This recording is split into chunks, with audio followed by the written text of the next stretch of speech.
In this video, we're going to talk about Plato's Republic. Now, over the past 10 weeks, I've done a series of videos about each of the 10 books of the Republic, but this video is the sort of overview. So, in principle, the question that this book is attempting to answer is whether or not justice is better than injustice, or perhaps more specifically, whether or not it's better to be a just or an unjust person. That's kind of just a pretext, though, for Plato via Socrates, because this is a Socratic dialogue. This is kind of just a pretext for Plato to theorize the Kallipolis, or the ideal city. The opening portion of the Republic, Book 1, is really focused on the question of the benefits and drawbacks of being a just versus an unjust person. But really starting from Book 2, we transition into the question of what an excellent city would look like, how it would be governed, how it would be organized, what principles would apply, etc., etc. And ultimately, what Socrates, I'm going to call it Socrates because Socrates is the speaker, even though Plato is the author of the Republic, and I'm going to talk about that a little bit. But ultimately what Socrates sort of comes up with is that the best city would be governed by philosopher kings, and it would be an extraordinarily regimented society. So, philosopher kings, we get a sort of full understanding of what the philosopher kings are fairly late in the Republic. Basically, these would be people who are the children of the best people available, the smartest and the most honorable, the best military leaders, etc., etc. They would be trained extremely specifically from childhood through a series of phases of their education, starting with a very limited selection of poetry, that is like hymns to the gods and virtuous tales. And basically like just positive virtuous tales.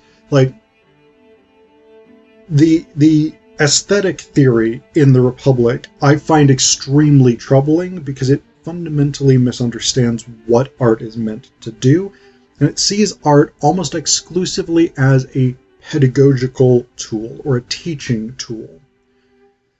So the way that Socrates wants art to function is essentially we will tell stories about moral people doing moral things and being rewarded for it.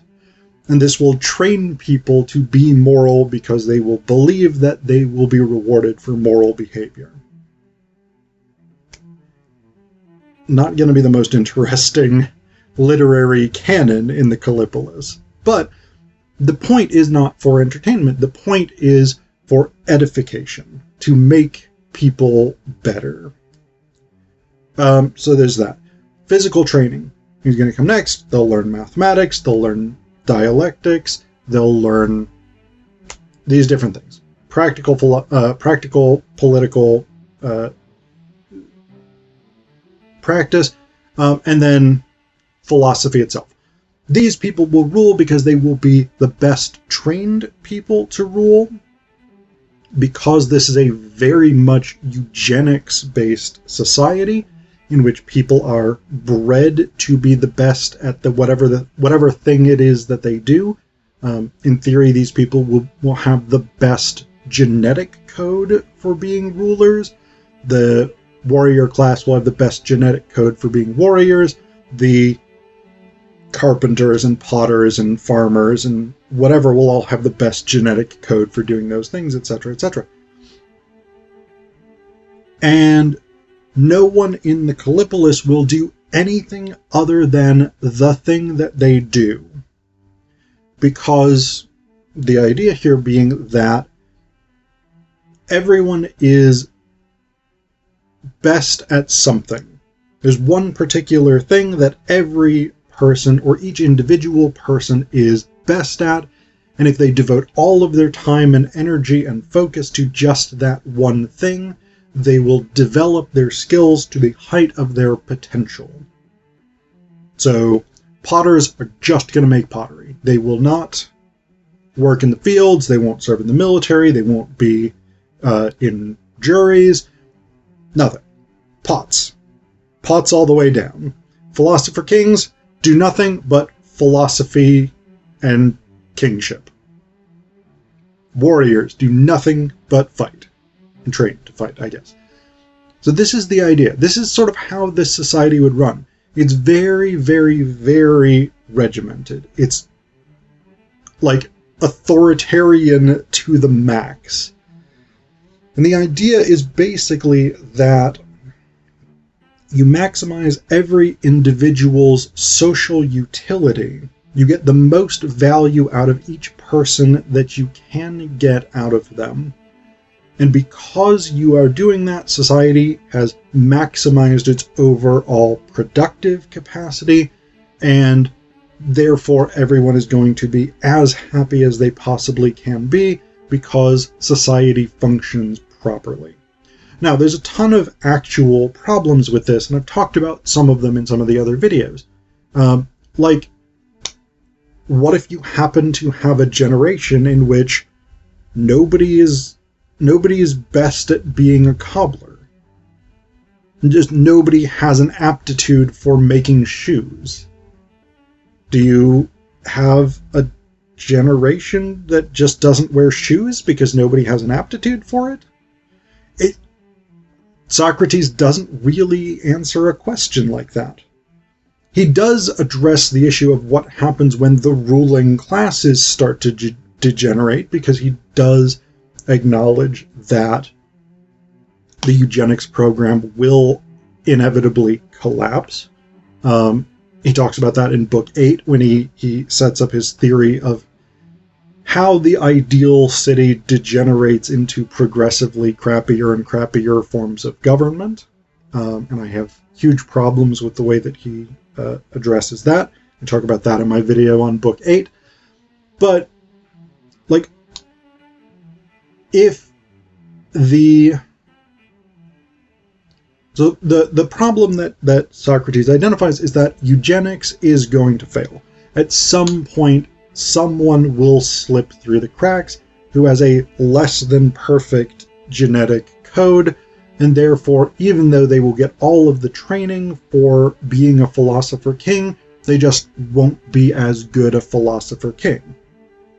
And then the system descends into civil war, which leads into democracy, and democracy then descends into oligarchy, which descends into democracy, which descends into tyranny. A historical progression that has no relationship to actual observed historical trends, but Socrates is not concerned about that. He's not concerned about any sort of practical considerations. He is concerned really about working at the level of theory or philosophy. And as someone who loves theory and loves philosophy, I hesitate to say that as a critique, but it kind of is if your theoretical or philosophical framework fails to stand up to even the most minor practical scrutiny.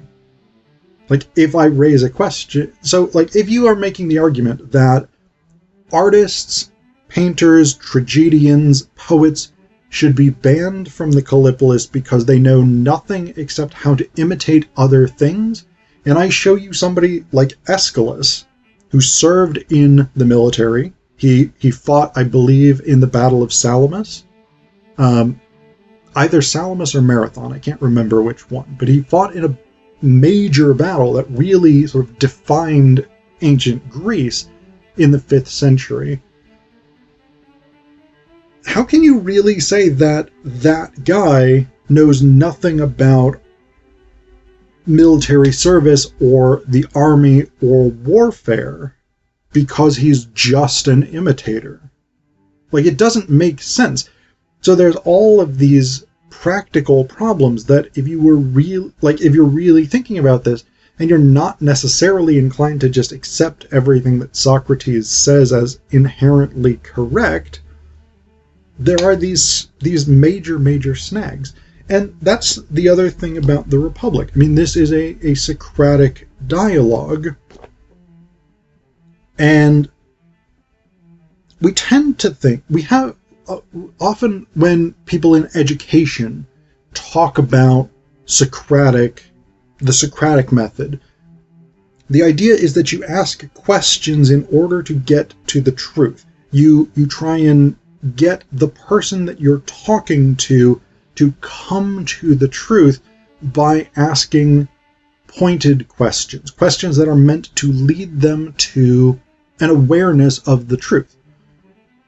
If you actually look at Socratic dialogues like the Republic or like Phaedrus, which I've done a video on before, that's not what Socrates really does.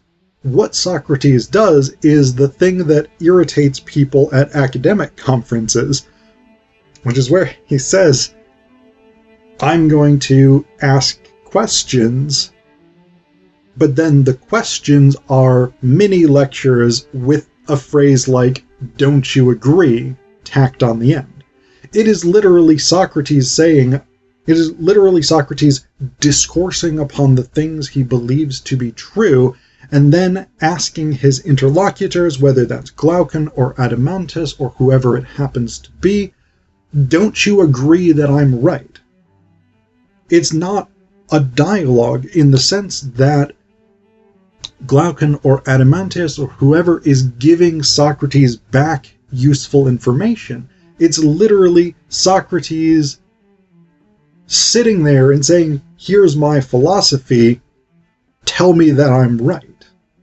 So, again, like, the idea of the Socratic method as ask questions and by having people answer them, they will come to understand the truth, I think is a really, really great one. I think that's an incredibly effective teaching tool. That ain't what Socrates does. Socrates does something quite different. He lectures, but he punctuates his lecture with questions. Questions that are not really meant to gain any information. They're not meant to elicit a response. They're meant to elicit an affirmation of whatever Socrates said. So, I mean, The Republic is an important book. It's a fundamental book in political philosophy, the understanding of power, the understanding of how a civilization runs. But I also think there's massive problems with it, both stylistically in terms of the actual functioning of a Socratic dialogue, but also in terms of practicality, even on a theoretical level. Even if we say this is just theory, we're just imagining the ideal city, and it doesn't have to have anything to do with reality, I still think there are massive problems with the way that Socrates conceptualizes this ideal city.